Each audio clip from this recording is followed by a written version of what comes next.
करेंगे दुनिया की सबसे बड़ी पॉलिटिकल पार्टी के इतिहास की। वही पॉलिटिकल पार्टी जिसके आज 18 करोड़ से ज्यादा मेंबर्स हैं। अब शायद आप पूछेंगे कि हम किस पॉलिटिकल पार्टी के बारे में बात कर रहे हैं। तो हम आपको बता दें कि यहाँ बात हो रही है भारतीय जनता पार्टी यानी बीजेपी की। 2015 में जैसे ही बीजेपी द्वारा डिक्लेयर्ड उसके टोटल रजिस्टर्ड मेंबर्स की संख्या ने कम्युनिस्ट पार्टी ऑफ चाइना के रजिस्टर्ड मेंबर्स के आंकड़े को क्रॉस किया, तो भारतीय जनता पार्टी इस दुनिया की सबसे बड़ी पॉलिटिकल पार्टी बन गई। यही नहीं, अगर हम आज की स्थिति में देखें तो बीजेपी द्वारा प्रेजेंटेड डेटा के आधार पर बीजेपी के लगभग 18 करोड़ से ज्यादा रजिस्टर्ड मेंबर्स हैं, जो सेकंड प्लेस पर स्टैंड कर रही कम्युनिस्ट पार्टी ऑफ चाइना के मेंबर्स से भी लगभग दुगने हैं। वहीं अगर हम आज इंडिया में बीजेपी के राजनीतिक वर्चस्व की बात करें तो लोकसभा में इसके 303 मेंबर्स हैं, जो इस सदन की कुल सीट्स का 55% से भी ज्यादा है। यही नहीं, इंडिया के 29 में से 13 स्टेट्स में बीजेपी मेजॉरिटी गवर्नमेंट और 4 अन्य में बीजेपी सपोर्टेड गवर्नमेंट है।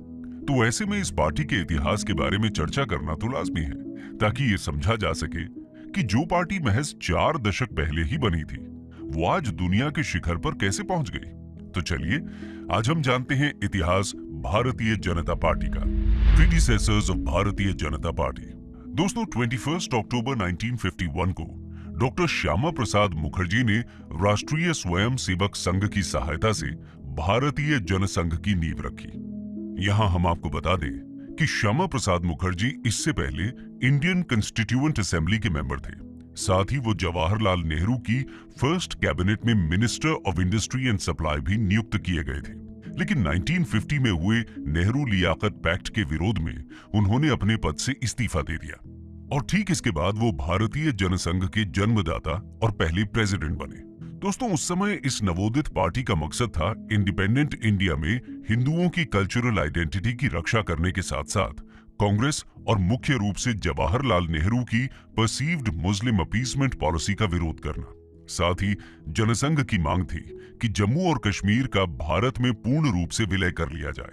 लेकिन उस दौर में कांग्रेस का एक छत्र राज था, जिसके चलते 1951-52 में हुए इंडिपेंडेंट इंडिया के पहले जनरल इलेक्शंस में ये पार्टी केवल 3 ही सीट्स जीत पाई। इसके बाद ये पार्टी खुद को मजबूत कर ही रही थी कि 1953 में श्यामा प्रसाद जी के आकस्मिक निधन से इसे गहरा झटका लगा। लेकिन इसके कुछ ही समय बाद उस समय राष्ट्रीय स्वयं सेवक का एक जाना माना चेहरा रहे पंडित दीनदयाल उपाध्याय जी ने जनसंघ को एक नई दिशा दी। साथ ही 1967 तक जनसंघ के जनरल सेक्रेटरी रहते हुए उन्होंने इसके ग्राउंड लेवल ऑर्गेनाइजेशन को मजबूत करने पर अपना विशेष ध्यान दिया। केवल यही नहीं, कहा जाता है कि वो दीनदयाल उपाध्याय जी थे जिन्होंने भविष्य में जन्म लेने वाली भारतीय जनता पार्टी की एक तरह से वैचारिक नींव रखी। इसी बीच 1967 के जनरल इलेक्शंस में जनसंघ ने 35 सीट्स जीती, जिससे ये लोकसभा की तीसरी सबसे बड़ी पार्टी बनकर उभरी। जनसंघ ने हिंदी स्पीकिंग रीजन की दूसरी नॉन कांग्रेस एफिलिएटेड क्षेत्रीय पॉलिटिकल पार्टीज के साथ मिलकर संयुक्त विधायक दल का भी गठन किया। इनके साथ मिलकर जनसंघ ने मध्य प्रदेश, बिहार और उत्तर प्रदेश में अपनी गठजोड़ वाली सरकार बनाई। ये पहला मौका था जब जनसंघ किसी पॉलिटिकल ऑफिस में स्थापित हुआ था। इसी बीच अटल बिहारी वाजपेयी और लाल कृष्ण आडवाणी जैसे यंग लीडर्स भी जनसंघ में अपनी जगह बना चुके थे और 1968 में उपाध्याय जी के बाद जनसंघ की बागडोर अटल जी ने संभाली। इस दौरान यूनिफॉर्म सिविल कोड का गठन, गौ हत्या पर प्रतिबंध और जम्मू कश्मीर के स्पेशल स्टेटस को खत्म करना ही इस पार्टी का मेजर एजेंडा था। इसी दिशा में जनसंघ अपनी राजनीतिक पकड़ मजबूत कर ही रहा था कि 1975 में श्रीमती इंदिरा गांधी ने देश में इमरजेंसी लगा दी, जिसके विरोध में जनसंघ ने भी अन्य ऑपोजिशन पार्टीज के साथ मिलकर आंदोलन का मोर्चा खोल दिया। इमरजेंसी के विरोध में हुए इस नेशन वाइड प्रोटेस्ट के चलते जनसंघ के हजारों कार्यकर्ताओं को कांग्रेस सरकार ने जेल में डाल दिया। लेकिन जब 1977 में इमरजेंसी को ऑफिशियली हटाया गया और फ्रेश जनरल इलेक्शंस ऑर्गेनाइज कराए गए, तो जनसंघ ने इंडिया के पॉलिटिकल स्पेक्ट्रम की सभी ऑपोजिशन पार्टीज जैसे सोशलिस्ट पार्टी, कांग्रेस ओ और भारतीय लोक दल के साथ मिलकर जनता पार्टी को जन्म दिया।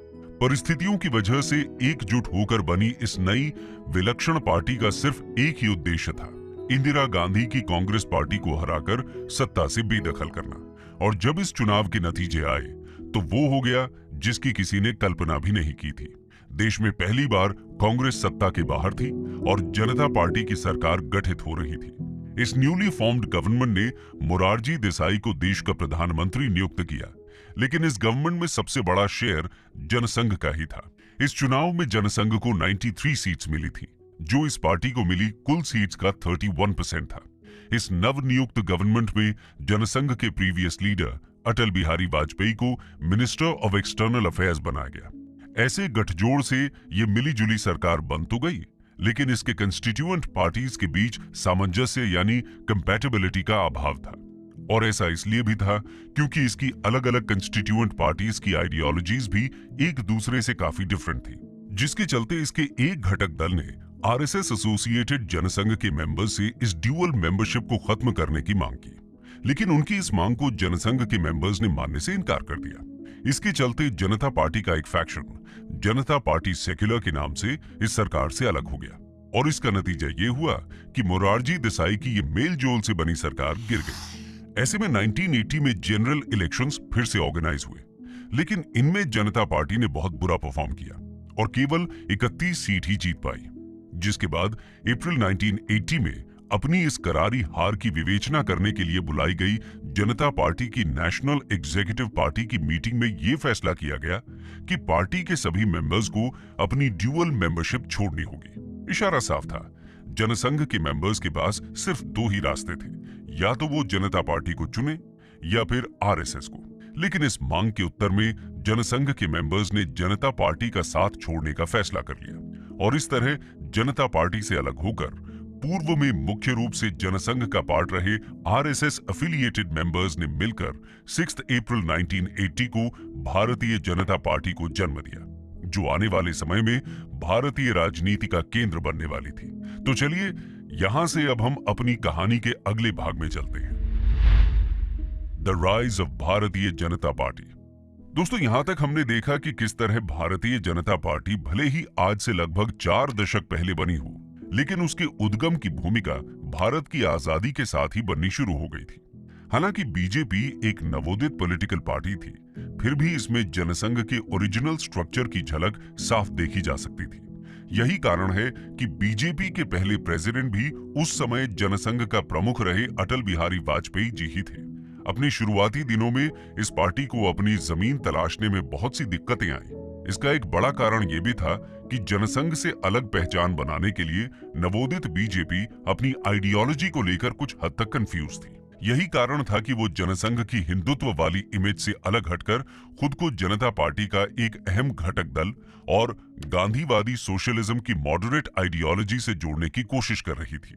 बीजेपी की इस कंफ्यूज्ड आइडियोलॉजी और इंदिरा गांधी जी की नृशंस हत्या के चलते जनता में कांग्रेस के लिए जगी सिंपैथेटिक वेव का ही नतीजा था कि 1984 के जनरल इलेक्शंस में बीजेपी केवल 2 सीट्स और टोटल वोट्स का महज 7% ही जीत पाई। दोस्तों, आगे बढ़ने से पहले आपके लिए एक सवाल है, क्या आप बता सकते हैं कि बीजेपी की तरफ से 1984 के लोकसभा इलेक्शंस में ये 2 सीट्स किसने जीती थी? और हाँ, वो वाजपेयी जी और आडवाणी जी दोनों ही नहीं थे। आप इसका जवाब हमारे कमेंट सेक्शन में जरूर दीजिएगा। बहरहाल, अपनी इस करारी हार से सीख लेते हुए बीजेपी ने अपने स्टांस में बदलाव किया। अब लाल कृष्ण आडवाणी को पार्टी का प्रेसिडेंट नियुक्त किया गया और अब ये पार्टी फिर से आरएसएस और जनसंघ की ओरिजिनल हार्डलाइनर हिंदू नेशनलिज्म की आइडियोलॉजी के साथ आगे बढ़ने लगी। इसी बीच अर्ली 1980s में ही विश्व हिंदू परिषद ने बाबरी मस्जिद और राम जन्मभूमि को लेकर एक आंदोलन शुरू किया था। हिंदू आस्था से जुड़े इसी मुद्दे को लेकर बीजेपी ने भी आडवाणी जी के नेतृत्व में राम जन्मभूमि मूवमेंट की नींव रखनी शुरू कर दी थी। साथ ही विश्व हिंदू परिषद के इस आंदोलन में अपने पूर्ण सहयोग की बात करते हुए बीजेपी ने इसे अपने इलेक्टोरल मैनिफेस्टो का भी पार्ट बना लिया था।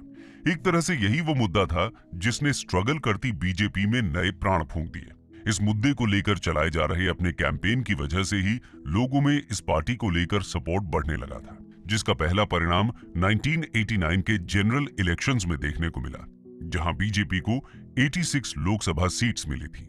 लोकसभा में मिली इस सफलता की वजह से BJP newly formed VP Singh की नेशनल फ्रंट गवर्नमेंट की एक क्रूशल कंस्टिट्यूएंट बन गई थी और इसके बाद से ही बीजेपी हमेशा इंडियन पॉलिटिक्स के सेंट्रल स्टेज पर बनी हुई है। लेकिन इस स्टेज पर बीजेपी का असली परफॉर्मेंस अभी आना बाकी था। अब बीजेपी कुछ ऐसा करने वाली थी जो उसे हिंदुस्तान की मेजॉरिटेरियन हिंदू पॉपुलेशन से सीधे जोड़ने वाला था, जिससे न केवल बीजेपी बल्कि भारत की पूरी राजनीति बदलने वाली थी। तो चलिए अब इसे जानने के लिए हम अपनी कहानी के अगले अध्याय की तरफ बढ़ते हैं। The Ram Janmabhoomi movement. 1990 का दशक आते आते देश का बच्चा बच्चा अटल बिहारी वाजपेयी और खासतौर पर लाल कृष्ण आडवाणी का नाम जानने लगा था। इसी बीच सितंबर 1990 में आडवाणी जी ने अयोध्या में राम मंदिर बनाए जाने के सपोर्ट में सोमनाथ से अयोध्या तक रथ यात्रा निकालने का आह्वान किया और इस रथ यात्रा के साथ ही भारतीय राजनीति केसरिया रंग से रंग गई। आडवाणी जी का कहना था कि इस यात्रा का मकसद पूरे भारत से इस मंदिर के लिए सपोर्ट जुटाना और हिंदुओं को जागृत करना था। लेकिन इस रथ यात्रा के संदर्भ में फेमस हिस्टोरियन रामचंद्र गुहा का कहना है कि रथ यात्रा प्रतिबिंब थी हिंदुत्व की, धर्म युद्ध की, पुरुषार्थ की और एक हद तक मिलिटेंट हिंदू नेशनलिज्म की।